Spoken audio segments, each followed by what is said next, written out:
हाँ जी दोस्तों, प्यार भरी सत श्री अकाल। ते अज की वीडियो दे विच आपां गलबात करांगे कि सानू गुस्सा क्यों आंदा ते इनू किद्दां असीं रोक सकदे हां, जां कोई इदां दा भी साधन हैगा भी सानू गुस्सा आवे ही ना, ते जां जे आवे तां उदों आवे जदों असीं गुस्सा करना चाहिए, ते जदों नहीं चाहिए करना तां फिर सानू ना आवे। ਤੇ ਆਮ ਤੌਰ ਤੇ ਕੀ ਹੁੰਦਾ ਵੀ ਜਦੋਂ ਕੋਈ ਇਦਾਂ ਦੀ ਇਮੋਸ਼ਨ ਜਾਂ ਇਦਾਂ ਦੀ ਕੋਈ ਘਟਨਾ ਜਾਂ ਕੁਛ ਇਦਾਂ ਦਾ ਵਾਪਰਦਾ ਤੇ ਉਹਦੇ ਨਾਲ ਸਾਨੂੰ ਕਦੋਂ ਗੁੱਸਾ ਆ ਜਾਂਦਾ, ਕਦੋਂ ਅਸੀਂ ਲੜਾਈ ਕਰਨ ਲੱਗ ਪੈਂਦੇ ਆ, ਕਦੋਂ ਅਸੀਂ ਬਹਿਸ ਕਰਦੇ ਆ, ਕਦੋਂ ਅਸੀਂ ਗਾਲਾਂ ਵੀ ਕੱਢਣ ਲੱਗ ਪੈਂਦੇ ਆ, ਕਦੋਂ ਅਸੀਂ ਸਰੀਰਕ ਹਮਲਾ ਵੀ ਕਰ ਦਿੰਦੇ ਆ, ਤੇ ਉਹ ਸਾਨੂੰ ਪਤਾ ਹੀ ਨਹੀਂ ਲੱਗਦਾ। ਤੇ ਉਹ ਉਦੋਂ ਪਤਾ ਲੱਗਦਾ ਵੀ ਜਦੋਂ ਬਹੁਤ ਕੁਝ ਵਾਪਰ ਚੁੱਕਾ ਹੁੰਦਾ ਤੇ ਫਿਰ ਅਸੀਂ ਪਛਤਾਉਂਦੇ ਆ ਜਾਂ ਸਾਨੂੰ ਉਹਦੇ ਲਈ ਕੁਛ ਨਾ ਕੁਛ ਦੇਣਾ ਪੈ ਜਾਂਦਾ, ਸਜ਼ਾ ਵੀ ਹੋ ਸਕਦੀ ਹੈ, ਕਈ ਕੁਛ ਹੁੰਦਾ। ਤੇ ਕਿਉਂ ਨਾ ਜੇ ਇਦਾਂ ਕੁਛ ਹੋਵੇ ਵੀ ਸਾਨੂੰ ਉਦੋਂ ਹੀ ਗੁੱਸਾ ਆਵੇ ਜਦੋਂ ਅਸੀਂ ਗੁੱਸਾ ਕਰਨਾ ਚਾਹੀਏ। ਤੇ ਅੱਜ ਆਪਾਂ ਇਹਦੇ ਤੇ ਗੱਲਬਾਤ ਕਰਾਂਗੇ ਤੇ ਇਹਨੂੰ ਸਮਝਣ ਦੇ ਲਈ ਕਿ ਗੁੱਸਾ ਕੀ ਆ, ਕਿਉਂ ਆਉਂਦਾ, ਕਿੱਦਾਂ ਆਉਂਦਾ, ਤੇ ਉਹਦੇ ਲਈ ਸਾਨੂੰ ਪਹਿਲਾਂ ਆਪਣੀ ਜਿਹੜੀ ਬੋਡੀ ਆ ਜਾਂ ਸਾਨੂੰ ਜੋ ਕੁਦਰਤ ਵੱਲੋਂ ਸਾਨੂੰ ਮਿਲਿਆ ਉਹਨੂੰ ਸਮਝਣ ਦੀ ਲੋੜ ਹੈਗੀ ਆ। ਪਹਿਲਾਂ ਤਾਂ ਇਹ ਸਮਝੀਏ ਕਿ ਸਾਡੀ ਇੱਕ ਬੋਡੀ ਆ ਤੇ ਇਹ ਜਿਹੜਾ ਸਾਡਾ ਸਰੀਰ ਆ, ਭੌਤਿਕ ਸਰੀਰ ਜਾਂ ਫਿਜ਼ੀਕਲ ਬੋਡੀ ਜਿਹੜੀ ਆ, ਇਹਦੇ ਵਿੱਚ ਕੁਝ ਆਊਟਲੈਟ ਹੈਗੇ ਆ ਜਿਹੜੇ ਕੁਝ ਚੀਜ਼ਾਂ ਬਾਹਰ ਲੈ ਜਾਂਦੇ ਆ, ਕੁਝ ਅੰਦਰ ਲੈ ਜਾਂਦੇ ਆ। ਇਹ ਸਾਨੂੰ ਸਾਡਾ ਸਰੀਰ ਨੂੰ ਚੱਲਦਾ ਰੱਖਣ ਲਈ ਇਹ ਸਾਰਾ ਕੁਝ ਸਿਸਟਮ ਕੁਦਰਤ ਨੇ ਬਣਾਇਆ। ਜਿਸ ਤਰ੍ਹਾਂ ਸਾਡੀਆਂ ਅੱਖਾਂ ਹੈਗੀਆਂ, ਇਹ ਜਦੋਂ ਹੀ ਖੋਲਦੀਆਂ ਤੇ ਇਹ ਜੋ ਕੁਝ ਵੀ ਦੇਖਦੀਆਂ ਤੇ ਉਹ ਇਨਫੋਰਮੇਸ਼ਨ ਆਪਣੇ ਅੰਦਰ ਲੈ ਜਾਂਦੀਆਂ ਤੇ ਉਹਦੇ ਨਾਲ ਇੱਕ ਇਮੇਜ ਬਣਦੀ ਆ ਤੇ ਉਹ ਇਮੇਜ ਦੇ ਬਾਅਦ ਫਿਰ ਇੱਕ ਵਿਚਾਰ ਬਣਦਾ ਤੇ ਫਿਰ ਉਹ ਜਿਹੜਾ ਵਿਚਾਰ ਆ ਉਹਦੇ ਬੇਸ ਤੇ ਅਸੀਂ ਉਹ ਇਨਫੋਰਮੇਸ਼ਨ ਜਿਹੜੀ ਸਾਡੇ ਅੰਦਰ ਦਿਮਾਗ 'ਚ ਸਟੋਰ ਹੋ ਜਾਂਦੀ ਹੈ। ਇੱਦਾਂ ਹੀ ਸਾਡੇ ਕੰਨ ਹੈਗੇ ਆ, ਉਹ ਵੀ ਇਨਵਰਡ ਹੈਗੇ ਆ, ਭਾਵੇਂ ਆਲਵੇਜ਼ ਖੁੱਲੇ ਰਹਿੰਦੇ ਆ। ਤੇ ਜਦੋਂ ਵੀ ਆਪਾਂ ਕੁਝ ਸੁਣਦੇ ਆ ਸਾਊਂਡ ਤੇ ਉਹ ਸਾਊਂਡ ਨੂੰ ਉਹ ਅੰਦਰ ਲੈ ਕੇ ਜਾਂਦੇ ਆ। ਸੇਮ ਸਾਊਂਡ ਦੇ ਹਿਸਾਬ ਦੇ ਨਾਲ ਵੀ ਸਾਨੂੰ ਕੋਈ ਨਾ ਕੋਈ ਇਮੇਜ ਬਣਦੀ ਆ ਵੀ ਇਹ ਫਲਾਣੇ ਪੰਛੀ ਦੀ ਆਵਾਜ਼ ਆ ਜਾਂ ਫਲਾਣੇ ਬੰਦੇ ਦੀ ਆਵਾਜ਼ ਆ ਜਾਂ ਕਿਸੇ ਵਸਤੂ ਦੀ ਆਵਾਜ਼ ਆ, ਤੇ ਉਹਦੇ ਅਕੋਰਡਿੰਗਲੀ ਫਿਰ ਉਹ ਬ੍ਰੇਨ ਦੇ ਵਿੱਚ ਸਟੋਰ ਹੋ ਜਾਂਦੀ ਹੈ ਇਨਫੋਰਮੇਸ਼ਨ। ਇੱਦਾਂ ਹੀ ਸਾਡਾ ਨੱਕ ਆ, ਸਮੈਲ ਲੈਂਦਾ, ਉਹ ਅੰਦਰ ਜਾ ਕੇ ਵਿਚਾਰ ਬਣਦਾ। ਤੇ ਇਸ ਤਰ੍ਹਾਂ ਇਹ ਜਿਹੜੇ ਸਾਡੇ ਆਊਟਲੈਟ ਹੈਗੇ ਆ, ਜਾਂ ਸਾਡਾ ਜ਼ੁਬਾਨ ਹੈਗੀ ਆ, ਜਦੋਂ ਖੋਲ੍ਹਦੀ ਆ ਤੇ ਉਸ ਵੇਲੇ ਆਪਾਂ ਕੋਈ ਨਾ ਕੋਈ ਵਿਚਾਰ ਪ੍ਰਗਟ ਕਰਦੇ ਆ ਜਿਹੜੇ ਅੰਦਰ ਸਟੋਰ ਕੀਤੇ ਹੋ। ਤੇ ਇਹ ਜਿਹੜੇ ਸਾਡੇ ਇਹ ਆਊਟਲੈਟ ਹੈਗੇ ਆ ਕਹਿ ਲਓ, ਜਾਂ ਇਹਨਾਂ ਨੂੰ ਸੈਂਸਸ ਵੀ ਕਹਿ ਦਿੰਦੇ ਆ, ਤੇ ਜਾਂ ਸਾਡੇ ਜਿਹੜੀ ਇੰਡੀਅਨ ਭਾਸ਼ਾ ਉਹਦੇ ਵਿੱਚ ਇੰਦਰੀਆਂ ਵੀ ਕਹਿ ਦਿੰਦੇ ਆ, ਕਰਮ ਇੰਦਰੀਆਂ, ਗਿਆਨ ਇੰਦਰੀਆਂ। ਤੇ ਹੁਣ ਕੀ ਹੁੰਦਾ ਵੀ ਜਿੰਨੇ ਵੀ ਸਾਡੇ ਜਾਂ ਹੱਥ ਆ ਲੈ ਲਓ, ਵੀ ਜਦੋਂ ਆਪਾਂ ਸਪਰਸ਼ ਕਰਦੇ ਆ ਕਿਸੇ ਚੀਜ਼ ਨੂੰ, ਭਾਵੇਂ ਆਪਣੀ ਬੋਡੀ ਨੂੰ, ਕਿਸੇ ਦੀ ਬੋਡੀ ਨੂੰ, ਕਿਸੇ ਚੀਜ਼ ਨੂੰ, ਤੇ ਉਹਦੇ ਨਾਲ ਵੀ ਅੰਦਰ ਇੱਕ ਇਮੇਜ ਬਣਦੀ ਜਾਂ ਵਿਚਾਰ ਪੈਦਾ ਹੁੰਦਾ ਜਿਹੜਾ ਅੰਦਰ ਆਪਾਂ ਸਟੋਰ ਕਰ ਲੈਂਦੇ। ਹੁਣ ਹੁੰਦਾ ਕੀ ਆ ਵੀ ਜਿਹੜਾ ਸਾਡਾ ਦਿਮਾਗ ਆ ਉਹ ਤਾਂ ਸਿਰਫ ਇੱਕ ਸਟੋਰ ਕਰਨ ਦੀ ਫਿਜ਼ੀਕਲ ਚੀਜ਼ ਹੈਗੀ, ਜਿੱਥੇ ਜੋ ਵੀ ਇਨਫੋਰਮੇਸ਼ਨ ਇਹ ਸੈਂਸਸ ਲੈਂਦੀਆਂ ਉਹ ਅੰਦਰ ਸਟੋਰ ਕਰੀ ਜਾਂਦੇ। ਪਰ ਉਹ ਸਟੋਰ ਕਰਨ ਤੋਂ ਪਹਿਲਾਂ ਇੱਕ ਵਿੰਡੋ ਆ, ਜਿਹਨੂੰ ਆਪਾਂ ਅੱਜ ਦੀ ਭਾਸ਼ਾ ਵਿੰਡੋ ਕਹਿ ਸਕਦੇ ਆ, ਉਹਨੂੰ ਪੁਰਾਣੇ ਟਾਈਮ 'ਚ ਆਪਾਂ ਮਨ ਕਹਿੰਦੇ ਆ। ਉਹ ਮਨ ਆ ਜਿਹੜਾ ਫਿਰ ਪਹਿਲਾਂ ਤਾਂ ਵਿਚਾਰ ਬਣਾਉਂਦਾ, ਕਿਸੇ ਚੀਜ਼ ਜੋ ਵੀ ਇਨਫੋਰਮੇਸ਼ਨ ਆਉਂਦੀ ਉਹਦੇ ਤੇ ਵਿਚਾਰ ਬਣਾਉਂਦਾ, ਫਿਰ ਉਹਨੂੰ ਫਿਲਟਰ ਕਰਦਾ ਕਿ ਆਹ ਵਿਚਾਰ ਚੰਗਾ ਆ, ਆਹ ਚੀਜ਼ ਚੰਗੀ ਆ, ਆਹ ਇੱਦਾਂ ਆ, ਮਾੜਾ ਆ, ਚੰਗਾ ਇੱਦਾਂ, ਉਹਨੂੰ ਆਹ ਚੀਜ਼ ਰੱਖਣ ਵਾਲੀ ਆ ਉਹਨੂੰ ਰੱਖ ਲੈਂਦਾ, ਸਾਂਭ ਲੈਂਦਾ ਵੀ ਆਹ ਮੇਰਾ ਵਿਚਾਰ ਆ, ਤੇ ਆਹ ਉਹਨੂੰ ਕਹਿੰਦਾ ਛੱਡੋ ਪਰ ਇਹਨੂੰ ਦਫਾ ਕਰੋ, ਤੇ ਉਹਨੂੰ ਉਹ ਅੰਦਰ ਵੜਨ ਨਹੀਂ ਦਿੰਦਾ, ਉਹ ਡਿਲੀਟ ਕਰ ਦਿੰਦਾ। ਤੇ ਇੱਦਾਂ ਇਹ ਕਰਕੇ ਜਿਹੜੀ ਇਹ ਸਾਡਾ ਸਾਰਾ ਸਿਸਟਮ ਜਿਹੜਾ ਆ ਉਹ ਚੱਲਦਾ ਆ। ਪਰ ਹੁਣ ਇਹਦੇ ਵਿੱਚ ਇੱਕ ਹੋਰ ਚੀਜ਼ ਹੈਗੀ ਆ, ਉਹ ਵੀ ਕੋਈ ਵਿੰਡੋ ਹੀ ਆਪਾਂ ਕਹਿ ਸਕਦੇ ਆ, ਉਹ ਹੈਗੀ ਆ ਕਿ ਸਾਡੇ ਵਿੱਚ ਇਮੋਸ਼ਨਸ ਹੈਗੀਆਂ, ਜਿਨ੍ਹਾਂ ਨੂੰ ਧਾਰਮਿਕ ਭਾਸ਼ਾ ਦੇ ਵਿੱਚ ਕਹਿ ਦਿੰਦੇ ਆ 5 ਵਿਕਾਰ ਆ, ਵੀ ਕਾਮ ਆ, ਕ੍ਰੋਧ ਆ, ਲੋਭ ਆ, ਮੋਹ ਆ, ਹੰਕਾਰ ਆ, ਜਾਂ ਕਈ ਹੋਰ ਅੱਗੇ ਫਰਦਰ ਜਾਂਦੇ ਆ ਕਿ ਈਰਖਾ, ਦਵੈਸ਼, ਨਫ਼ਰਤ। ਇਸ ਤਰ੍ਹਾਂ ਦੀਆਂ ਜਿਹੜੀਆਂ ਸਾਡੀਆਂ ਭਾਵਨਾਵਾਂ ਆ ਉਹ ਵੀ ਸਾਡੇ ਅੰਦਰ ਹੀ ਆ। ਇਹਨਾਂ ਜਿਹੜੀਆਂ ਇਮੋਸ਼ਨਸ ਆ ਉਹਨਾਂ ਦਾ ਇੱਕ ਪੱਖ ਤਾਂ ਪੋਜ਼ਿਟਿਵ ਹੈਗਾ ਕਿ ਜਿਸ ਤਰ੍ਹਾਂ ਜੇ ਸਾਡੇ ਅੰਦਰ ਜਿਹੜਾ ਲਾਲਚ ਨਾ ਹੋਵੇ ਤਾਂ ਫਿਰ ਅਸੀਂ ਬੰਦੇ ਨੇ ਕੁਝ ਕਰਨਾ ਨਹੀਂ ਸੀਗਾ। ਜੋ ਵੀ ਤਰੱਕੀ ਹੋਈ ਆ ਉਹ ਇਸ ਕਰਕੇ ਹੋਈ ਆ ਵੀ ਕਿਉਂਕਿ ਉਹ ਬੰਦੇ ਦੇ ਅੰਦਰ ਕੁਝ ਲਾਲਚ ਸੀ, ਭਾਵੇਂ ਉਹ ਆਪਣੇ ਲਈ ਫੂਡ ਇਕੱਠਾ ਕਰਨ ਦਾ ਲਾਲਚ ਸੀਗਾ, ਤੇ ਚਾਹੇ ਆਪਣੇ ਬੱਚੇ ਪੈਦਾ ਕਰਕੇ ਉਹਨਾਂ ਨੂੰ ਪਾਲਣ ਦਾ ਲਾਲਚ ਸੀ। ਉਹ ਇਦਾਂ ਹੀ ਉਹਨੂੰ ਫਿਰ ਅੱਗੇ ਮੋਹ ਵੀ ਜਿਹੜਾ ਉਹ ਹੀ ਆ ਵੀ ਆਪਾਂ ਨੂੰ ਕਿਸੇ ਚੀਜ਼ਾਂ ਦੇ ਨਾਲ, ਆਪਣੇ ਪਰਿਵਾਰ ਦੇ ਨਾਲ ਇਸ ਤਰ੍ਹਾਂ ਮੋਹ ਹੋ ਜਾਂਦਾ, ਕਿਸੇ ਨੂੰ ਆਪਣੇ ਦੇਸ਼ ਨਾਲ, ਕਿਸੇ ਨੂੰ ਆਪਣੇ ਧਰਮ ਦੇ ਨਾਲ। ਤੇ ਇਹ ਇਹਦਾ ਮੋਹ ਹੈਗਾ। ਇਦਾਂ ਹੀ ਹੁਣ ਜਦੋਂ ਤੁਹਾਡੇ ਤੇ ਕੋਈ ਹਮਲਾ ਹੋਵੇ ਤਾਂ ਤੁਸੀਂ ਆਪਣੇ ਆਪ ਨੂੰ ਪ੍ਰੋਟੈਕਟ ਕਰਨ ਦੇ ਲਈ ਇਹ ਜਿਹੜਾ ਕ੍ਰੋਧ ਆ ਉਹ ਵੀ ਸਾਡੇ ਅੰਦਰ ਦਬਾਅ ਆ। ਤੇ ਕਾਮ ਜਿਹੜਾ ਆ, ਆਪਾਂ ਇੱਕ ਤਾਂ ਪਾਰਟ ਹੈਗਾ ਸੈਕਸ ਜਿਹਨੂੰ ਕਹਿੰਦੇ ਆ ਵੀ ਜਿਹਦੇ ਨਾਲ ਇਹ ਜਨਰੇਸ਼ਨ ਚੱਲਦੀ ਆ, ਵੀ ਅੱਗੇ ਤੋਂ ਅੱਗੇ ਦੁਨੀਆ ਚੱਲਦੀ, ਸਾਰੇ ਜਿੰਨੇ ਵੀ ਸਪੀਸੀਜ਼ ਹੈਗੇ ਆ। ਤੇ ਇੱਕ ਕਾਮ ਤਾਂ ਆਪਣੇ ਇੰਡੀਅਨ ਭਾਸ਼ਾ ਦੇ ਵਿੱਚ ਜਾਂ ਜਿਹੜਾ ਅਧਿਆਤਮਵਾਦ ਹੈ ਉਹਦੇ ਵਿੱਚ ਉਹਨੂੰ ਕਿਹਾ ਜਾਂਦਾ ਕਾਮਨਾਵਾਂ। ਜਿਹੜੀਆਂ ਕਾਮਨਾਵਾਂ ਦਾ ਮਤਲਬ ਇੱਛਾਵਾਂ, ਐਕਸਪੈਕਟੇਸ਼ਨਸ। ਤੇ ਹੁਣ ਇਹ ਵੀ ਵਿੱਚ ਆਪਣਾ ਰੋਲ ਪਲੇ ਕਰਦੇ। ਜਦੋਂ ਆਪਾਂ ਇਹ ਸਾਡੇ ਸੈਂਸਸ ਕੋਈ ਇਨਫੋਰਮੇਸ਼ਨ ਲੈਂਦੀਆਂ, ਇੱਕ ਇਮੇਜ ਬਣਦਾ, ਤਾਂ ਫਿਰ ਉਹਦੇ ਅਕੋਰਡਿੰਗਲੀ ਇਹ ਜਿਹੜੀਆਂ ਇਮੋਸ਼ਨਸ ਆਪਣੇ ਵਰਕ ਕਰਨਾ ਸ਼ੁਰੂ ਕਰਦੀਆਂ। ਮੰਨ ਲਓ ਤੁਹਾਨੂੰ ਕੋਈ ਬੰਦਾ ਚੰਗਾ ਨਹੀਂ ਲੱਗਦਾ, ਉਹਦੇ ਵਿਚਾਰਾਂ ਕਰਕੇ ਜਾਂ ਉਹਦੇ ਕੋਈ ਐਕਸ਼ਨ ਇਦਾਂ ਦੇ ਸੀ, ਤੁਹਾਡੇ ਉਹ ਪਰਿਵਾਰ ਦਾ ਮੈਂਬਰ ਵੀ ਹੋ ਸਕਦਾ, ਸੁਸਾਇਟੀ ਦਾ ਕੋਈ ਬੰਦਾ, ਤੁਹਾਡਾ ਕੋਵਰਕਰ ਵੀ ਹੋ ਸਕਦਾ, ਕੋਈ ਵੀ ਹੋ ਸਕਦਾ। ਤੇ ਜਦੋਂ ਹੀ ਉਹਦੀ ਇਮੇਜ ਤੁਹਾਡੇ ਅੰਦਰ ਬਣਦੀ ਜਾਂ ਤੁਹਾਡੀਆਂ ਅੱਖਾਂ ਉਹਦੀ ਫੋਟੋ ਦੇਖਦੀਆਂ ਜਾਂ ਉਹਦਾ ਕੋਈ ਕੰਨ ਵਿਚਾਰ ਸੁਣਦੇ ਆ, ਤਾਂ ਤੁਹਾਡੇ ਅੰਦਰ ਇੱਕ ਕ੍ਰੋਧ ਪੈਦਾ ਹੋ ਜਾਂਦਾ। ਤੇ ਉਹ ਇਸ ਤਰ੍ਹਾਂ ਇਹ ਜਿਹੜੀਆਂ ਇਮੋਸ਼ਨਸ ਪੈਦਾ ਹੁੰਦੀਆਂ। ਤੇ ਪਰ ਜਿਹੜਾ ਸਭ ਤੋਂ ਵੱਡਾ ਕਾਰਨ ਕ੍ਰੋਧ ਦਾ ਹੈਗਾ ਉਹ ਹੈਗਾ ਐਕਸਪੈਕਟੇਸ਼ਨ, ਇੱਛਾਵਾਂ। ਉਹਨੂੰ ਇਦਾਂ ਆਪਾਂ ਸਮਝਦੇ ਹਾਂ ਕਿ ਸਾਡੇ ਅੰਦਰ ਕੁਛ ਭਾਵਨਾ ਪੈਦਾ ਹੋਈ ਵੀ ਕਿਸੇ ਪ੍ਰਤੀ ਵੀ ਫਲਾਨਾ ਬੰਦਾ ਮੇਰਾ ਆਹ ਕੰਮ ਕਰ ਦੇਵੇ। ਜਾਂ ਆਪਾਂ ਪਰਿਵਾਰ 'ਚ ਵੀ ਦੇਖਦੇ, ਘਰ 'ਚ ਆਪਾਂ ਕਹਿੰਦੇ ਵੀ ਜਿਹੜੇ ਵੱਡੇ ਆ ਉਹ ਕਹਿੰਦੇ ਬੱਚੇ ਆਹ ਕੰਮ ਕਰ ਦੇਣ, ਤੇ ਜੇ ਉਹ ਬੱਚੇ ਤੁਹਾਡੀ ਗੱਲ ਨਾ ਸੁਣਨ, ਉਹ ਤੁਹਾਡਾ ਕੰਮ ਨਾ ਕਰਨ, ਤਾਂ ਫਿਰ ਸਾਨੂੰ ਗੁੱਸਾ ਆਉਂਦਾ ਵੀ ਮੈਂ ਇਹਨੂੰ ਕਿਹਾ ਸੀ, ਇਹਨੇ ਕੀਤਾ ਨਹੀਂ। ਇਦਾਂ ਹੀ ਜੇ ਹਸਬੈਂਡ ਵਾਈਫ ਆ, ਭਰਾ ਭੈਣ ਹੈਗੇ ਆ, ਮਾਂ ਪਿਓ ਆ, ਬੱਚੇ ਆ, ਆਪਾਂ ਦੂਜਿਆਂ ਤੋਂ ਕੁਛ ਨਾ ਕੁਛ ਐਕਸਪੈਕਟ ਕਰਦੇ ਆ। ਤੇ ਜਦੋਂ ਉਹ ਐਕਸਪੈਕਟ ਕਰਦੇ ਆ, ਕੋਈ ਇੱਛਾ ਰੱਖਦੇ ਆ ਵੀ ਸਾਨੂੰ ਇਹ ਦੂਜਾ ਬੰਦਾ ਪੂਰੀ ਕਰੂਗਾ, ਤੇ ਜਦੋਂ ਹੀ ਦੂਜਾ ਬੰਦਾ ਆ ਜਾਂਦਾ, ਧਰਮ ਦੇ ਹਿਸਾਬ ਨਾਲ ਆਪਾਂ ਕਹਿੰਦੇ ਆ ਵੀ ਉਹ ਦੁੱਖ ਦਾ ਕਾਰਨ ਬਣ ਜਾਂਦਾ। ਤੇ ਜਦੋਂ ਹੀ ਅਸੀਂ ਦੂਜਾ ਆ ਗਿਆ, ਉਹ ਤੋਂ ਆਪਾਂ ਇੱਛਾ ਰੱਖ ਲਈ, ਉਹ ਤੋਂ ਐਕਸਪੈਕਟ ਕਰਨ ਲੱਗ ਪਏ, ਤੇ ਜਦੋਂ ਉਹ ਸਾਡੀ ਇੱਛਾ ਪੂਰੀ ਨਹੀਂ ਕਰਦਾ ਤੇ ਉਦੋਂ ਸਾਨੂੰ ਕ੍ਰੋਧ ਆਉਂਦਾ। ਤੇ ਉਹ ਜਿਹੜਾ ਕ੍ਰੋਧ ਆ ਉਹ ਹੁਣ ਜਦੋਂ ਆ ਗਿਆ ਤੇ ਉਹਦੇ ਨਾਲ ਕੀ ਹੁੰਦਾ ਵੀ ਸਾਡੀ ਬੋਡੀ ਦੇ ਜਿਹੜੇ ਸਾਇੰਸ ਕਹਿੰਦੀ ਆ ਜਾਂ ਮੈਡੀਕਲ ਸਾਇੰਸ ਕਹਿੰਦੀ ਆ ਵੀ ਸਾਡਾ ਬ੍ਰੇਨ ਇੱਕ ਇਦਾਂ ਦਾ ਕੈਮੀਕਲ ਰਿਲੀਜ਼ ਕਰਦਾ ਕਿ ਜਿਹਦੇ ਨਾਲ ਫਿਰ ਅਸੀਂ ਫਾਈਟ ਕਰਨ ਨੂੰ ਤਿਆਰ ਹੋ ਜਾਂਦੇ ਹਾਂ। ਸਾਡਾ ਸਰੀਰ ਕਈਆਂ ਦਾ ਕੰਬਣ ਲੱਗ ਪੈਂਦਾ, ਕਈਆਂ ਦਾ ਸਰੀਰ ਲਾਲ ਹੋ ਜਾਂਦਾ, ਮੂੰਹ ਲਾਲ ਹੋ ਜਾਂਦਾ, ਕਈਆਂ ਦੀਆਂ ਅੱਖਾਂ ਲਾਲ ਹੋ ਜਾਂਦੀਆਂ। ਜੇ ਤੁਸੀਂ ਉਸ ਵੇਲੇ ਆਪਣੇ ਆਪ ਨੂੰ ਅਵੇਅਰ ਹੋ ਕੇ, ਮਾੜਾ ਜਿਹਾ ਅਵੇਅਰ ਹੋ ਕੇ ਦੇਖੋ ਵੀ ਕਿੱਦਾਂ ਵੀ ਤੁਹਾਡੇ ਜਿੱਦਾਂ ਹੱਥ ਵੀ ਘੁੱਟ ਹੋ ਜਾਂਦੇ, ਵੀ ਜਿੱਦਾਂ ਉਂਗਲੀਆਂ ਮੁੱਕਾ ਬਣ ਜਾਂਦਾ ਤੇ ਮੈਂ ਮਾਰਾਂ, ਜਾਂ ਤੁਹਾਡਾ ਪੈਰ ਆ ਜਾਂ ਲੱਤ ਆ ਉਹ ਇੱਕਦਮ, ਜੇ ਤੁਸੀਂ ਕਿਸੇ ਨੂੰ ਕੁੱਟਦੇ ਨੂੰ ਦੇਖੋ, ਕੋਈ ਜਦੋਂ ਬੰਦਾ ਗੁੱਸੇ 'ਚ ਆ ਕੇ ਕਿਸੇ ਨੂੰ ਕੁੱਟਦਾ ਤੇ ਉਹ ਬਹੁਤ ਜਾਂ ਪਹਿਲਾਂ ਮੁੱਕਾ ਮਾਰਦਾ ਤੇ ਜਾਂ ਲੱਤ ਮਾਰਦਾ, ਤੇ ਉਹ ਆਪੇ ਇਹ ਬੋਡੀ ਦਾ ਰਿਐਕਟ ਕਰਨ ਲੱਗ ਪੈਂਦੀ ਹੈ। ਤੇ ਹੁਣ ਇਹਦੇ ਵਿੱਚ ਆਪਾਂ ਇਹ ਤਾਂ ਸਮਝ ਲਿਆ ਵੀ ਕਿੱਦਾਂ ਇਮੋਸ਼ਨ ਦੇ ਨਾਲ ਇਹ ਐਕਸਪੈਕਟੇਸ਼ਨ ਨਾਲ ਗੁੱਸਾ ਪੈਦਾ ਹੁੰਦਾ।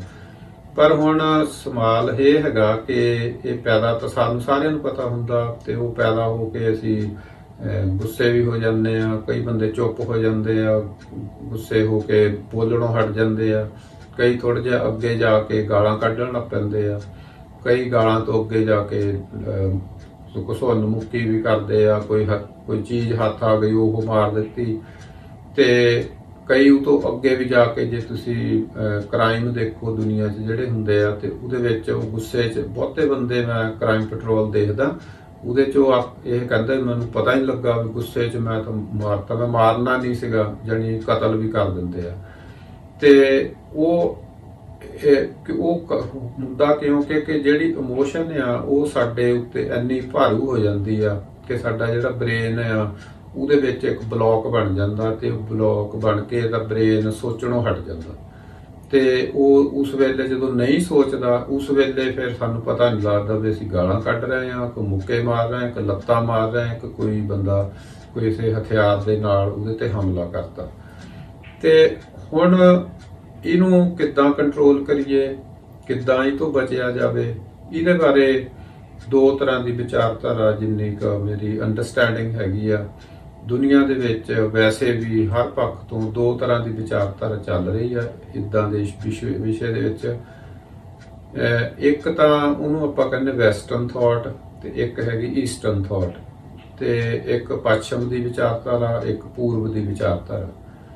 ਜਿਹੜੀ ਪੱਛਮ ਦੀ ਵਿਚਾਰਧਾਰਾ, ਕਿਉਂਕਿ ਆਪਾਂ ਨੂੰ ਜੇ ਹਿਸਟਰੀ ਜਿਹਨਾਂ ਨੂੰ ਪਤਾ ਕਿ ਤਕਰੀਬਨ ਪਿਛਲੇ 300 ਸਾਲ ਪਹਿਲਾਂ ਜਿਹੜੇ ਯੂਰਪੀਅਨ ਲੋਕ ਆ, ਚਾਹੇ ਉਹ ਸਪੈਨਿਸ਼ ਸੀਗੇ, ਚਾਹੇ ਫ੍ਰੈਂਚ ਸੀਗੇ, ਚਾਹੇ ਬ੍ਰਿਟਿਸ਼ ਸੀਗੇ, ਚਾਹੇ ਪੁਰਤਗੀਜ਼ ਸੀਗੇ, ਇਹਨਾਂ ਨੇ ਦੁਨੀਆ ਦੇ ਵਿੱਚ ਜਾ ਕੇ ਜਾਣਾ ਸ਼ੁਰੂ ਕਰਤਾ। ਪਹਿਲਾਂ ਉਹ ਜਾਂਦੇ ਸੀ ਟ੍ਰੇਡਰ ਦੇ ਤੌਰ ਤੇ, ਵਪਾਰ ਕਰਨ ਦੇ ਪੱਖ ਤੋਂ, ਤੇ ਫਿਰ ਉਹ ਉੱਥੇ ਜਾ ਕੇ ਸੈਟਲਰ ਵੀ ਹੋਣ ਲੱਗ ਪਏ, ਤੇ ਬਹੁਤ ਜਗ੍ਹਾ ਜਾ ਕੇ ਫਿਰ ਉਹਨਾਂ ਨੇ ਹੌਲੀ ਹੌਲੀ ਉੱਥੇ ਦੇ ਲੋਕਾਂ ਤੇ ਕਬਜ਼ੇ ਕਰ ਲਿਆ ਪਾਵਰ ਦੇ ਨਾਲ, ਦਿਮਾਗ ਦੇ ਨਾਲ।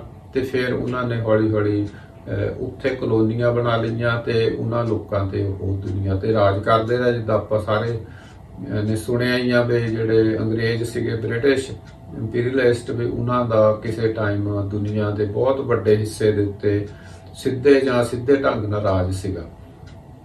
ਹੁਣ ਜਦੋਂ ਇਹਨਾਂ ਦਾ ਰਾਜ ਸੀਗਾ, ਤੇ ਫ੍ਰੈਂਚ ਦਾ ਵੀ ਬਹੁਤ ਜਗ੍ਹਾ ਰਾਜ ਸੀਗਾ, ਸਪੇਨ ਵੀ ਇਹਦੇ ਵਿੱਚ ਸ਼ਾਮਲ ਰਿਹਾ, ਪੁਰਤਗਾਲੀ ਵੀ ਬਹੁਤ ਦੁਨੀਆ ਜਾਂਦੇ ਰਹੇ।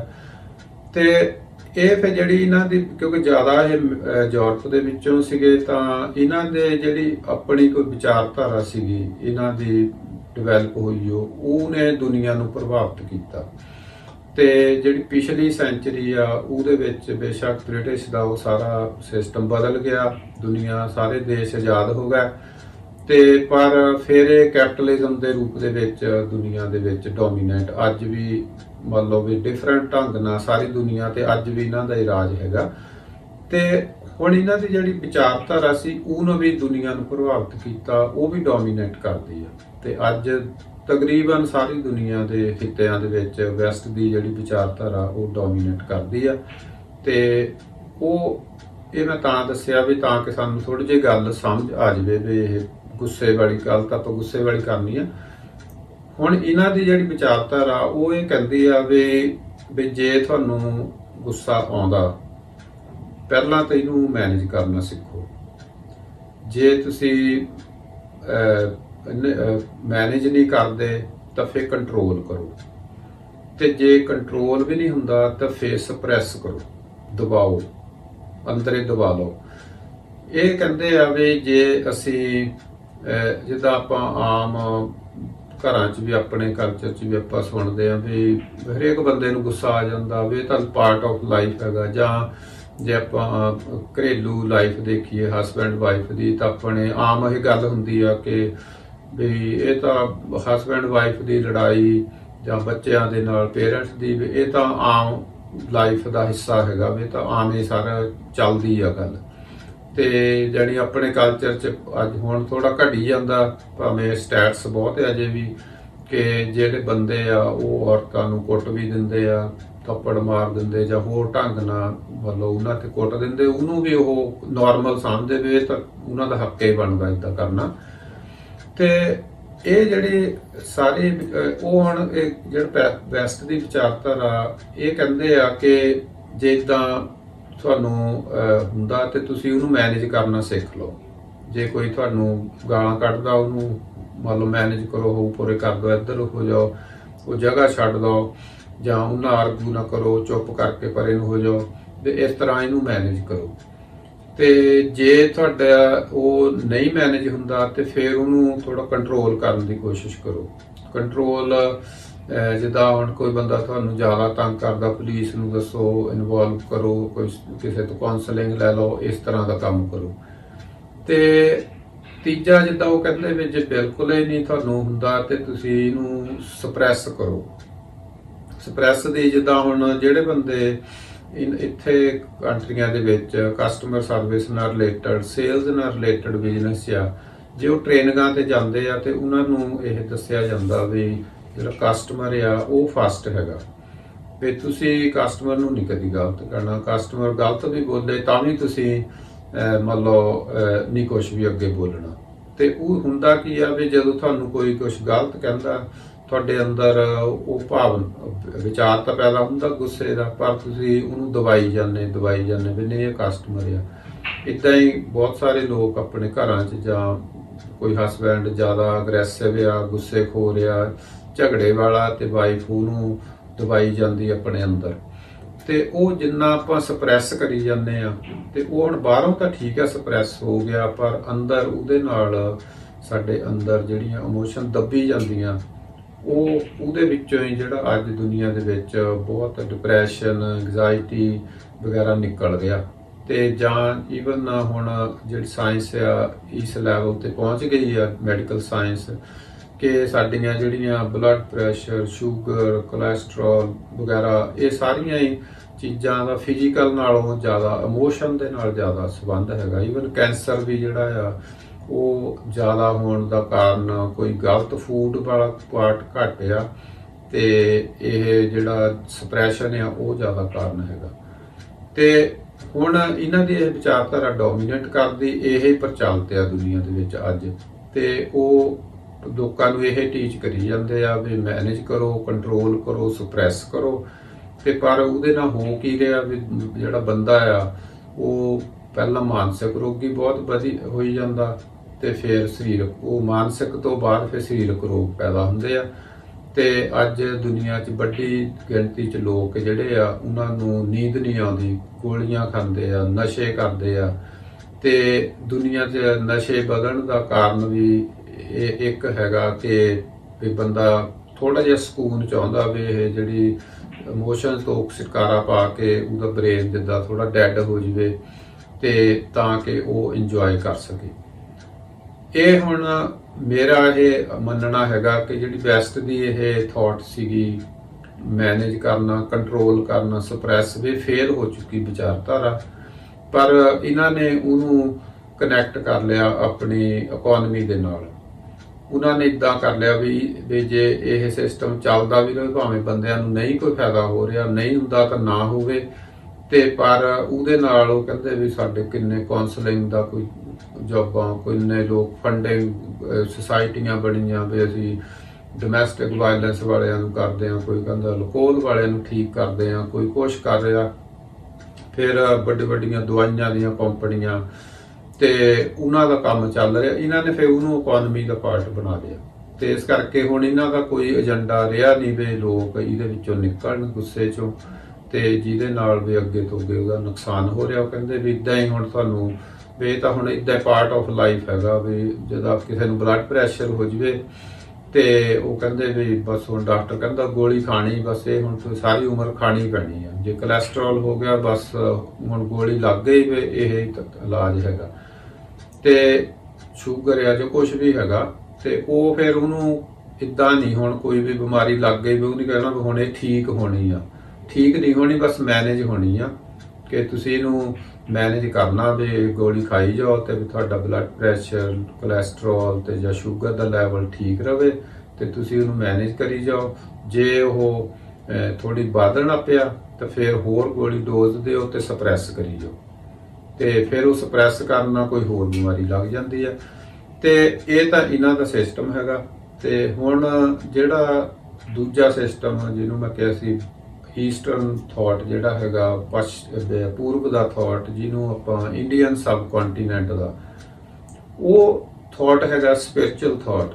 ਉਹ ਇਹ ਹੈਗਾ ਕਿ ਜਿਹੜਾ ਇਹ ਇਮੋਸ਼ਨਸ ਪੈਦਾ ਹੁੰਦੀਆਂ, ਇਛਾਵਾਂ ਪੈਦਾ ਹੁੰਦੀਆਂ, ਇਹ ਪੈਦਾ ਕਿੱਦਾਂ ਹੁੰਦੀਆਂ? ਮਨ ਪੈਦਾ ਕਰਦਾ। ਤੇ ਵੀ ਜਦੋਂ ਮਨ ਪੈਦਾ ਕਰਦਾ ਤੇ ਇਹ ਸਾਡੇ ਬਣਾਈਆਂ ਤੇ ਕੁਦਰਤ ਨੇ ਸਾਡੀ ਲਾਈਫ ਨੂੰ ਚੰਗਾ ਰੱਖਣ ਲਈ, ਸਾਡੇ ਹੈਲਪ ਲਈ ਸੀਗੀਆਂ ਇਹ ਸਾਰੀਆਂ ਚੀਜ਼ਾਂ। ਪਰ ਜਦੋਂ ਇਹ ਇਮੋਸ਼ਨਸ ਜਿਹੜੀਆਂ ਓਵਰ ਪਾਵਰ ਕਰ ਜਾਂਦੀਆਂ ਤਾਂ ਮਨ ਜਿਹੜਾ ਆ ਉਹ ਸਾਡਾ ਉਹਨੂੰ ਡੋਮੀਨੇਟ ਕਰੀ ਜਾਂਦੀ। ਜਿੱਦਾਂ ਉਹਨੂੰ ਧਰਮ ਚ ਆਪਾਂ ਕਹਿੰਦੇ ਆ ਵੀ ਜਿੱਦਾਂ ਇੱਕ ਘੋੜਾ ਆ, ਇੱਕ ਬੰਦਾ ਉਹਦਾ ਸਵਾਰ ਆ, ਤੇ ਹੁਣ ਜਿਹੜਾ ਘੋੜੇ ਦਾ ਸਵਾਰ ਆ, ਜੇ ਉਹਦੇ ਹੱਥ 'ਚ ਘੋੜੇ ਦੀ ਲਗਾਮ ਆ ਤਾਂ ਫਿਰ ਉਹ ਮੰਨ ਲਓ ਜਿੱਧਰ ਨੂੰ ਮਰਜ਼ੀ ਲਿਜਾ ਸਕਦਾ, ਜਿੰਨਾ ਮਰਜ਼ੀ ਆਪਣਾ ਸਫ਼ਰ ਚਲਾ ਸਕਦਾ, ਇੰਜੋਏ ਕਰ ਸਕਦਾ। ਪਰ ਜੇ ਘੋੜੇ ਦੀ ਲਗਾਮ ਤੁਹਾਡੇ ਹੱਥ 'ਚ ਨਾ ਹੋਵੇ, ਤੁਸੀਂ ਘੋੜੇ ਤੇ ਬਹਿ ਗਏ ਤੇ ਘੋੜਾ ਜਿੱਧਰ ਮਰਜ਼ੀ ਭਜਾਈ ਜਾਵੇ, ਫਿਰ ਤੁਹਾਡੇ ਵੱਸ ਨਹੀਂ, ਫਿਰ ਉਹ ਭਾਵੇਂ ਤੁਹਾਡੇ ਸੱਟਾਂ ਵੱਜਣ, ਕਿਤੇ ਸਿੱਟੂ ਮਾਰੂ, ਜੋ ਹੋਊਗਾ। ਸੇਮ ਵੇ ਸਾਡਾ ਜਿਹੜਾ ਮਨ ਆ, ਜਦੋਂ ਉਹ ਸਾਡੀਆਂ ਇਮੋਸ਼ਨਸ ਇੰਨੀਆਂ ਜ਼ਿਆਦੀਆਂ ਓਵਰ ਪਾਵਰ ਹੋ ਜਾਂਦੀਆਂ ਕਿ ਸਾਡਾ ਮਨ ਕਮਜ਼ੋਰ ਹੋ ਜਾਂਦਾ, ਤੇ ਫਿਰ ਉਹ ਸਾਡੇ ਕਾਬੂ 'ਚ ਨਹੀਂ ਰਹਿੰਦਾ। ਫਿਰ ਜਿਹੜਾ ਮਾਲਕ ਆ ਉਹ ਉਹਦੇ ਕੰਟਰੋਲ, ਜਿੱਦਾਂ ਜੇ ਤੁਸੀਂ ਗੱਡੀ 'ਚ ਬੈਠੇ ਆ, ਜੇ ਤੁਹਾਡੇ ਬ੍ਰੇਕ ਤੁਹਾਡੇ ਕੰਟਰੋਲ 'ਚ ਆ, ਸਟੀਅਰਿੰਗ ਤੁਹਾਡੇ ਕੰਟਰੋਲ 'ਚ ਆ, ਤੇ ਤੁਸੀਂ ਵਧੀਆ ਗੱਡੀ ਚਲਾ ਕੇ ਸੇਫਲੀ ਸਭ ਜੋ ਮਰਜ਼ੀ ਜਿੱਥੇ ਮਰਜ਼ੀ ਜਾ ਸਕਦੇ ਆ। ਪਰ ਜੇ ਹੁਣ ਤੁਹਾਡੇ ਹੱਥ ਬ੍ਰੇਕ ਵੀ ਨਾ ਹੋਵੇ, ਸਪੀਡ ਵੀ ਨਾ ਹੋਵੇ, ਗੱਡੀ ਆਪੇ ਜਾਵੇ, ਤਾਂ ਜਿੱਥੇ ਤੁਸੀਂ ਰੋਕਣਾ ਚਾਹੋ ਰੁਕੇ ਨਾ, ਤਾਂ ਫਿਰ ਉਹਨੇ ਐਕਸੀਡੈਂਟ ਹੀ ਕਰਨੇ ਆ। ਤੇ ਸੇਮ ਵੇ ਸਾਡਾ ਜਿਹੜਾ ਮਨ ਆ ਉਹ ਇਦਾਂ ਓਵਰ ਪਾਵਰ ਇਹਨਾਂ ਇਮੋਸ਼ਨਸ ਕਰਕੇ ਹੋ ਗਿਆ ਕਿ ਹੁਣ ਸਾਡੇ ਕਾਬੂ 'ਚ ਨਹੀਂ ਰਿਹਾ। ਤੇ ਧਰਮ ਨੇ ਜਾਂ ਕਹਿ ਲਓ ਸਪਿਰਿਚੁਅਲਿਜ਼ਮ ਨੇ ਜਾਂ ਕਹਿ ਲਓ ਈਸਟਰਨ ਜਿਹੜੀ ਵਿਚਾਰਧਾਰਾ ਸੀਗੀ, ਉਹਨੇ ਇੱਕ ਥਾਟ ਦਿੱਤਾ ਆਪਣੇ ਐਕਸਪੀਰੀਅੰਸ ਦੇ ਵਿੱਚੋਂ, ਹਜ਼ਾਰਾਂ ਸਾਲਾਂ ਦੇ ਐਕਸਪੀਰੀਅੰਸ ਦੇ ਵਿੱਚੋਂ, ਕਿ ਅਸੀਂ ਇਹਨੂੰ ਕੰਟਰੋਲ ਵੀ ਸਾਨੂੰ ਕਰਨ ਦੀ ਲੋੜ ਨਹੀਂ, ਮੈਨੇਜ ਵੀ ਕਰਨ ਦੀ ਲੋੜ ਨਹੀਂ, ਸਪਰੈਸ ਵੀ ਕਰਨ ਦੀ ਲੋੜ ਨਹੀਂ। ਜਿਹੜਾ ਪੱਛਮ ਦਾ ਵਿਚਾਰ ਆ ਵੀ ਇਹ ਤਿੰਨੇ ਚੀਜ਼ਾਂ ਸਾਨੂੰ ਕਰਨ ਦੀ ਲੋੜ ਨਹੀਂ। ਸਾਨੂੰ ਕੀ ਕਰਨ ਦੀ ਲੋੜ ਹੈਗੀ ਆ ਵੀ ਜੇ ਅਸੀਂ ਆਪਣੇ ਡੇਲੀ ਲਾਈਫ 'ਚੋਂ ਕੁਝ ਸਮਾਂ ਆਪਣੀਆਂ ਜਿਹੜੀਆਂ ਇਹ ਸੈਂਸਿਸ ਹੈਗੀਆਂ, ਇੰਦਰੀਆਂ, ਇਹਨਾਂ ਨੂੰ ਬੰਦ ਕਰ ਲਈਏ ਥੋੜਾ ਚਿਰ ਲਈ, ਤੇ ਬੰਦ ਕਰਕੇ ਬੈਠ ਜਾਈਏ, ਤਾਂ ਇਹ ਇਮੋਸ਼ਨਸ ਜਿਹੜੀਆਂ ਸਲੋ ਡਾਊਨ ਹੋਣੀਆਂ ਸ਼ੁਰੂ ਹੋ ਜਾਂਦੀਆਂ। ਤੇ ਉਹ ਸਲੋ ਡਾਊਨ ਜਦੋਂ ਹੋਣੀਆਂ ਸ਼ੁਰੂ ਹੋ ਜਾਂਦੀਆਂ ਤਾਂ ਸਾਡਾ ਜਿਹੜਾ ਮਨ ਆ ਉਹ ਸਟਰੋਂਗ ਹੋ ਜਾਂਦਾ। ਤਦੇ ਇੱਕ ਜਗ੍ਹਾ ਗੁਰਬਾਣੀ 'ਚ ਵੀ ਆਉਂਦਾ, ਮਨ ਜੀਤੇ ਜਗ ਜੀਤ, ਕਿ ਜਿਹੜਾ ਮਨ ਆ ਜਿੱਤਣ ਦਾ ਮਤਲਬ ਇਹ ਹੀ ਆ ਵੀ ਸਟਰੋਂਗ ਹੋ ਜਾਂਦਾ। ਤੇ ਜਦੋਂ ਸਟਰੋਂਗ ਹੋ ਜਾਂਦਾ ਤੇ ਫਿਰ ਕੰਟਰੋਲ ਉਹਦੇ ਵੀ ਕੋਲ ਆ ਜਾਂਦਾ। ਫਿਰ ਜਿਹੜਾ ਸਾਡਾ ਘੋੜਾ ਆ ਇਮੋਸ਼ਨਸ ਵਾਲਾ, ਉਹਦੀ ਲਗਾਮ ਜਿਹੜੀ ਆ ਸਾਡੇ ਮਨ ਦੇ ਕੋਲ ਆ ਜਾਂਦੀ ਆ, ਤੇ ਫਿਰ ਅਸੀਂ ਸਾਡਾ ਮਨ ਜਿੱਦਾਂ ਚਾਹੂਗਾ ਉੱਦਾਂ ਉਹਨੂੰ ਚਲਾਊਗਾ। ਜੇ ਜਿਸ ਤਰ੍ਹਾਂ ਗੱਡੀ ਆ, ਜੇ ਮੰਨ ਲਓ ਸਾਡੇ ਕੋਲ ਕੰਟਰੋਲ ਆ, ਸਟੀਅਰਿੰਗ ਆ, ਸਾਡੇ ਕੋਲ ਬ੍ਰੇਕ ਦਾ ਵੀ ਸਾਡੇ ਕੰਟਰੋਲ ਦੇ ਵਿੱਚ ਆ, ਸਟੀਅਰਿੰਗ ਵੀ, ਸਪੀਡ ਵੀ, ਤਾਂ ਫਿਰ ਡਰਾਈਵਰ ਦੀ ਮਰਜ਼ੀ ਹੋਊਗੀ ਉਹਨੂੰ ਗੱਡੀ ਚਲਾਉਣੀ ਆ ਜਾਂ ਨਹੀਂ ਚਲਾਉਣੀ, ਕਦੋਂ ਚਲਾਉਣੀ ਆ, ਤੇਜ਼ ਚਲਾਉਣੀ ਆ, ਹੌਲੀ ਚਲਾਉਣੀ ਆ।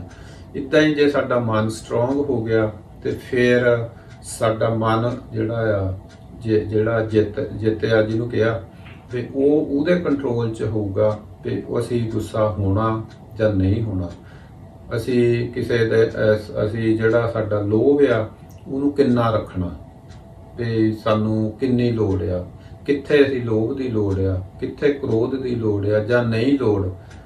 ਤੇ ਇਹ ਫਿਰ ਡਿਸੀਜਨ ਸਾਡਾ ਹੋਊਗਾ, ਉਹ ਫਿਰ ਮਾਲਕ ਅਸੀਂ ਹੋਵਾਂਗੇ। ਤੇ ਉਹ ਹੋਣਾ ਕਿੱਦਾਂ ਆ?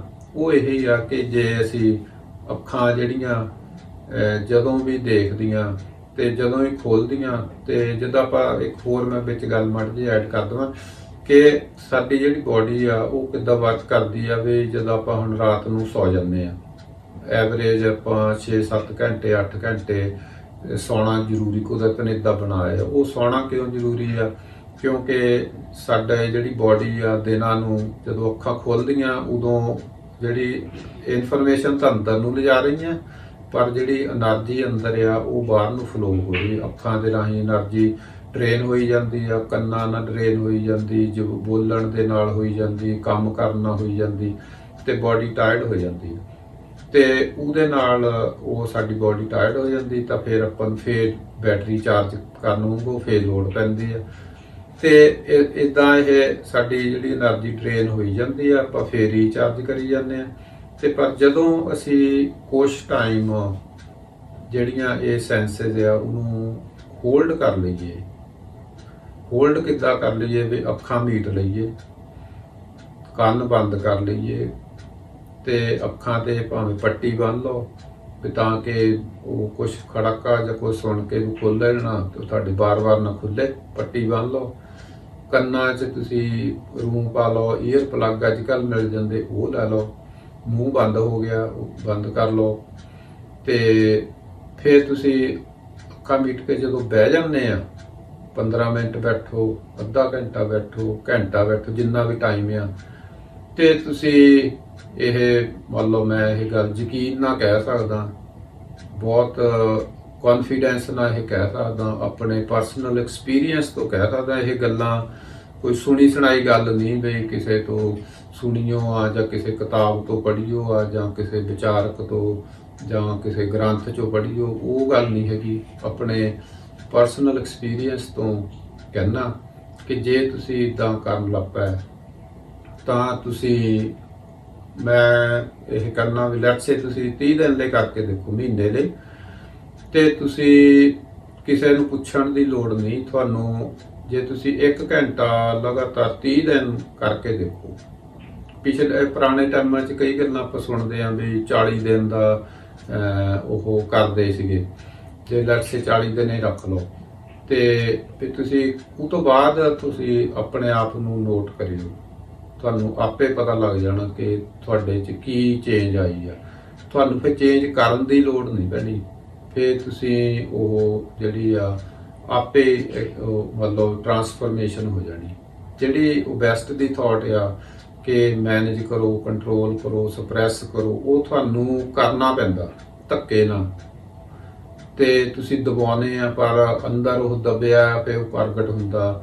ਤੇ ਕਿਸੇ ਗੁੱਸੇ ਨੂੰ ਫਿਰ ਕਿਤੇ ਨਾ ਕਿਤੇ ਫਟ ਜਾਂਦਾ, ਫਿਰ ਉਹ ਕਿਤੇ ਜ਼ਿਆਦਾ ਗੁੱਸੇ 'ਚ ਆ ਕੇ ਫਿਰ ਉਹ ਬੰਦਾ ਜਿਹੜਾ ਕ੍ਰਾਈਮ ਵੀ ਕਰਦਾ, ਤੇ ਜਾਂ ਫਿਰ ਉਹ ਦਬਾਈ ਜਾਂਦਾ ਤਾਂ ਫਿਰ ਉਹ ਅੰਦਰੋਂ ਉਹ ਚਾਹੇ ਉਹ ਬਲੱਡ ਪ੍ਰੈਸ਼ਰ ਰਾਹੀਂ ਨਿਕਲੇ, ਚਾਹੇ ਸ਼ੂਗਰ ਰਾਹੀਂ ਨਿਕਲੇ, ਚਾਹੇ ਬ੍ਰੇਨ ਹੈਮਰੇਜ ਹੋਵੇ, ਚਾਹੇ ਕੈਂਸਰ ਹੋਵੇ, ਕੁਛ ਵੀ ਹੋ ਕੇ ਉਹ ਨਿਕਲਣਾ ਹੈਗਾ ਹੀ ਆ, ਤੇ ਉਹਦਾ ਇਹ ਰਿਜ਼ਲਟ ਨਿਕਲਣਾ। ਪਰ ਜੇ ਤੁਸੀਂ ਇਹ ਤਰੀਕਾ ਜਿਹੜਾ ਈਸਟ ਦਾ ਆ ਉਹ ਕਰਕੇ ਦੇਖਣ ਲੱਗ ਪਓ, ਰੀਅਲੀ ਹੋਰ ਕੁਛ ਨਹੀਂ ਕਰਨ ਦੀ ਲੋੜ, ਕੋਈ ਪੂਜਾ ਪਾਠ ਕਰਨ ਦੀ ਲੋੜ ਨਹੀਂ, ਕਿਤੇ ਗੁਰਦੁਆਰੇ ਮੰਦਿਰ ਮਸਜਿਦ ਜਾਣ ਦੀ ਲੋੜ ਨਹੀਂ, ਕੋਈ ਗ੍ਰੰਥ ਪੜ੍ਹਨ ਦੀ ਲੋੜ ਨਹੀਂ, ਸਿਰਫ ਚੁੱਪ ਕਰਕੇ ਬੈਠਣ ਦੀ ਲੋੜ ਆ। ਤੇ ਜੇ ਤੁਸੀਂ ਇਹ ਕਰ ਲਓਗੇ ਤਾਂ ਤੁਸੀਂ ਕਿਸੇ ਨੂੰ ਕਹਿਣ ਦੀ ਲੋੜ ਨਹੀਂ, ਕਿਸੇ ਨੂੰ ਕੋਈ ਕਿਤਾਬਾਂ ਪੜ੍ਹਨ ਦੀ ਲੋੜ ਨਹੀਂ। ਜੇ ਤੁਸੀਂ ਇੱਦਾਂ ਕਰਕੇ ਦੇਖੋ ਤੇ ਫਿਰ ਤੁਹਾਨੂੰ ਪਤਾ ਲੱਗੂਗਾ ਕਿ ਜਿਹੜਾ ਉਹ ਮਨ ਜਿੱਤਣ ਵਾਲੀ ਗੱਲ ਆ ਉਹ ਤੁਹਾਡੇ ਆਪੇ ਕੰਟਰੋਲ 'ਚ ਆਉਣੀ ਸ਼ੁਰੂ ਹੋ ਜਾਣੀ ਆ, ਤੇ ਉਹਦੇ ਨਾਲ ਜਿਹੜੀਆਂ ਇਹਨਾਂ ਚੀਜ਼ਾਂ ਨਾਲ ਸਰੀਰਕ ਰੋਗ ਪੈਦਾ ਹੁੰਦੇ ਆ, ਮਾਨਸਿਕ ਰੋਗ ਪੈਦਾ ਹੁੰਦੇ ਆ, ਉਹ ਆਪੇ ਠੀਕ ਹੋਣੇ ਸ਼ੁਰੂ ਹੋ ਜਾਣੇ ਆ, ਤੇ ਉਹ ਤੁਹਾਡਾ ਜਿੰਨਾ ਜਿਹੜਾ ਮਨ ਆ ਉਹ ਸ਼ਾਂਤ ਹੋਣ ਲੱਗ ਪਿਆ, ਤੁਹਾਡਾ ਸੁਭਾਅ ਬਦਲਣ ਲੱਗ ਪਿਆ, ਤੁਹਾਨੂੰ ਕੰਮ ਦੇ ਵਿੱਚ ਹੋਰ એનર્ਜੀ ਮਿਲਣ ਲੱਗ ਪੈਂਦੀ ਹੈ। ਤੇ ਇਹ ਜੇ ਤੁਸੀਂ ਤਰੀਕਾ ਅਪਣਾ ਕੇ ਦੇਖੋ ਤਾਂ ਮੇਰਾ ਇਹ ਦਾਅਵਾ ਹੈਗਾ ਕਿ ਤੁਸੀਂ ਇਹ ਜਿਹੜਾ ਗੁੱਸਾ ਉਹਨੂੰ ਨਾ ਫਿਰ ਮੈਨੇਜ ਕਰਨ ਦੀ ਲੋੜ ਆ, ਨਾ ਕੰਟਰੋਲ ਕਰਨ ਦੀ ਲੋੜ, ਨਾ ਸਪਰੈਸ ਕਰਨ ਦੀ, ਦਬਾਉਣ ਦੀ ਲੋੜ ਆ, ਸਗੋਂ ਇਹ ਟਰਾਂਸਫਾਰਮ ਹੋ ਜਾਊਗਾ એનર્ਜੀ ਦੇ ਵਿੱਚ, ਜਿਹੜੀ ਤੁਹਾਡੇ ਪੋਜ਼ਿਟਿਵ ਕੰਮਾਂ ਦੇ ਵਿੱਚ ਤੁਹਾਡੇ ਲਾਈਫ ਦੇ ਵਿੱਚ ਕੰਮ ਆਊਗੀ। ਤੇ ਫਿਰ ਜਦੋਂ ਤੁਹਾਨੂੰ, ਜਿੱਦਾਂ ਇੱਕ ਐਕਟਰ ਹੁੰਦਾ ਨਾ, ਉਹਨੂੰ ਜਿਹੜੇ ਤੁਸੀਂ ਐਕਟਰ ਕੋਈ ਵੀ ਲੈ ਲਓ, ਤੁਸੀਂ ਉਹਨਾਂ ਐਕਟਰਾਂ ਨੂੰ ਦੇਖੋ ਵੀ ਉਹ ਐਕਟਰ ਜਦੋਂ ਐਕਟਿੰਗ ਕਰਦੇ ਆ ਤੇ ਜਦੋਂ ਉਹਨਾਂ ਕੋਲ ਪਿਆਰ ਦਾ ਰੋਲ ਹੁੰਦਾ ਤੇ ਉਹ ਏਦਾਂ ਲੱਗਦਾ ਵੀ ਇਹ ਤਾਂ ਬੰਦੇ ਬੜੇ ਇੰਨਾ ਪਿਆਰ ਕਰਦੇ, ਇੰਨਾ ਮਤਲਬ ਇਹਨਾਂ 'ਚ ਮੰਨ ਲਓ ਵੀ ਸ਼ਾਂਤੀ ਇੰਨਾ ਵਧੀਆ ਉਹ ਗੱਲ ਕਰਦੇ, ਜਦੋਂ ਉਹੀ ਕੁਛ ਮਿੰਟਾਂ ਬਾਅਦ ਉਹਦਾ ਰੋਲ ਕਿਤੇ ਹੋਰ ਗੁੱਸੇ ਵਾਲਾ ਹੁੰਦਾ ਤਾਂ ਫਿਰ ਉਹਨਾਂ ਦੇ ਇਮੋਸ਼ਨ ਦੇਖੋ ਇੰਨਾ ਗੁੱਸਾ ਵੀ ਜਾਣੀ ਬੰਦਾ ਮਾਰਨ ਨੂੰ ਤਿਆਰ। ਤੇ ਉਹ ਕੀ ਆ, ਉਹ ਸਿਰਫ ਐਕਟਿੰਗ ਆ। ਜਾਣੀ ਐਕਟਿੰਗ ਕਿਉਂ ਆ, ਕਿਉਂਕਿ ਉਹਨਾਂ ਨੂੰ ਪਤਾ ਵੀ ਅਸੀਂ ਰੋਲ ਦੇ ਵਿੱਚ ਕਿੱਥੇ ਗੁੱਸੇ 'ਚ ਹੋਣਾ, ਕਿੱਥੇ ਅਸੀਂ ਪਿਆਰ 'ਚ ਹੋਣਾ, ਕਿੱਥੇ ਅਸੀਂ ਕੀ ਕਰਨਾ।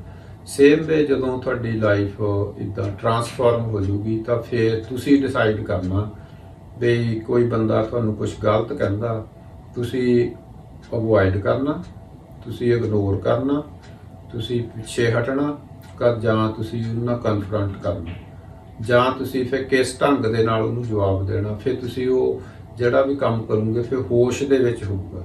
ਤੇ ਫਿਰ ਹੁਣ ਜੋ ਕੁਛ ਅਸੀਂ ਕਰਦੇ ਹਾਂ ਇਮੋਸ਼ਨ ਦੇ ਵਿੱਚ, ਉਹ ਬੇਹੋਸ਼ੀ 'ਚ ਕਰਦੇ ਹਾਂ। ਤੇ ਇਸ ਕਰਕੇ ਤੇ ਮੈਨੂੰ ਲੱਗਦਾ ਵੀ ਤੁਹਾਨੂੰ ਇਹ ਗੱਲ ਸਮਝ ਆ ਗਈ ਹੋਊਗੀ। ਤੇ ਜੇ ਨਹੀਂ ਵੀ ਆਈ ਤਾਂ ਤੁਸੀਂ ਜੇ ਕੰਟੈਕਟ ਕਰਨਾ ਹੋਵੇ ਵੀ ਕਰ ਸਕਦੇ ਆ, ਕਮੈਂਟ ਕਰ ਸਕਦੇ, ਜਿੱਥੇ ਵੀ ਤੁਸੀਂ ਵੀਡੀਓ ਦੇਖੋਗੇ ਕਮੈਂਟ ਕਰਕੇ ਆਪਣਾ ਸਵਾਲ ਕਰ ਸਕਦੇ ਆ ਜਾਂ ਫਰਦਰ ਕੋਈ ਇਨਫੋਰਮੇਸ਼ਨ ਲੈ ਸਕਦੇ ਆ। ਤੇ ਮੈਨੂੰ ਲੱਗਦਾ ਵੀ ਤੁਹਾਨੂੰ ਵੀਡੀਓ ਪਸੰਦ ਨਹੀਂ ਆਊਗੀ, ਪਰ ਜੇ ਤੁਸੀਂ ਇਹਨੂੰ ਅਪਲਾਈ ਕਰੋਗੇ ਤਾਂ ਤੁਹਾਡੇ ਬਹੁਤ ਕੰਮ ਆਊਗੀ। ਤੁਸੀਂ ਦੇਖੋਗੇ, ਥੋੜ੍ਹਾ ਜਿਹਾ ਯਕੀਨ ਕਰਕੇ ਦੇਖ ਲਿਓ ਮੇਰੀ ਗੱਲ ਤੇ ਕਿ ਤੁਹਾਡੀ ਲਾਈਫ ਜਿਹੜੀ ਆ ਚੇਂਜ ਹੋ ਸਕਦੀ ਆ। ਤੇ ਇਹਨਾਂ ਸ਼ਬਦਾਂ ਨਾਲ ਵੀਡੀਓ ਦੇਖਣ ਲਈ ਤੁਹਾਡਾ ਧੰਨਵਾਦ। ਤੇ ਜੇ ਵਧੀਆ ਲੱਗੇ ਸ਼ੇਅਰ ਕਰ ਸਕਦੇ ਆ, ਕਿਸੇ ਪੁੱਛਣ ਦੀ ਲੋੜ, ਜਿੱਥੇ ਮਰਜ਼ੀ ਤੁਸੀਂ ਇਹਨੂੰ ਸ਼ੇਅਰ ਕਰ ਸਕਦੇ ਆ। ਤੁਹਾਡਾ ਬਹੁਤ ਬਹੁਤ ਧੰਨਵਾਦ।